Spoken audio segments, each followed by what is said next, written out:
Titagarh tata গেটে শ্রম পরিবহন মন্ত্রীর কার্যালয়ের আনুষ্ঠানিক উদ্বোধন করলেন অর্জুন সিং।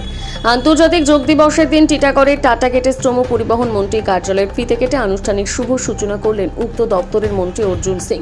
এদিনের উদ্বোধনী অনুষ্ঠানে মন্ত্রী ছাড়া হাজির ছিলেন বীজপুরের বিধায়ক সুদীপ্ত দাস, টাটাগড় মণ্ডলের সভাপতি সন্তোষ সিং, ডক্টর চন্দ্রমণি শুক্লা, রবীন্দ্র সিং, রাজেন সিং সহ বিজেপির একাধিক নেতৃবৃন্দ। এদিন পুজো পাঠের মধ্য দিয়ে নয়া মন্ত্রীর কার্যালয়টির দ্বার উদ্ঘাটনে কর্মী সমর্থকদের উৎসাহ উদ্দীপনা ছিল চোখে পড়ার মতো। উদ্বোধনী অনুষ্ঠান শেষে মন্ত্রী অর্জুন সিং কি বললেন শোনাবো।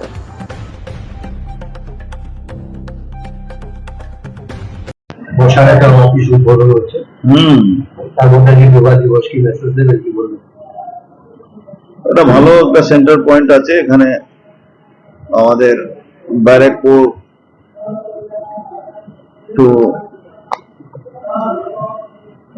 ডালনাপাতি যারা ট্রান্সপোর্টে সব কর্মীরা আছেন, ব্যারাকপুর আরটিও এখানে এসডিও অফিসে যান, তাদের সমস্যাগুলো হয়, নানা রকম তাদেরকে হ্যারাস করা হয় কিছু কিছু ব্যক্তি দ্বারা।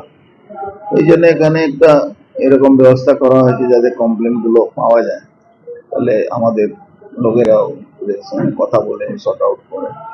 এরকম অনেকগুলো সমস্যা আছে যেটা এই অফিস থেকে, তারপরে আমাদের এখানে অনেকগুলো ট্রেড ইউনিয়ন আছে, সেই ট্রেড ইউনিয়নের সব শ্রমিকরা এখানে, যেহেতু আশেপাশে এইসব মিল সবটাই বন্ধ আছে, এইগুলো সব এখানে ভারতীয় জনতা পার্টি যখন ক্ষমতায় আছে এখানে সব চোর চোরটা সব পালিয়ে গেছে, সব পালিয়ে গেছে। তো এই ভালো এই জায়গাগুলো তো আমরা ইউজ করতে হবে।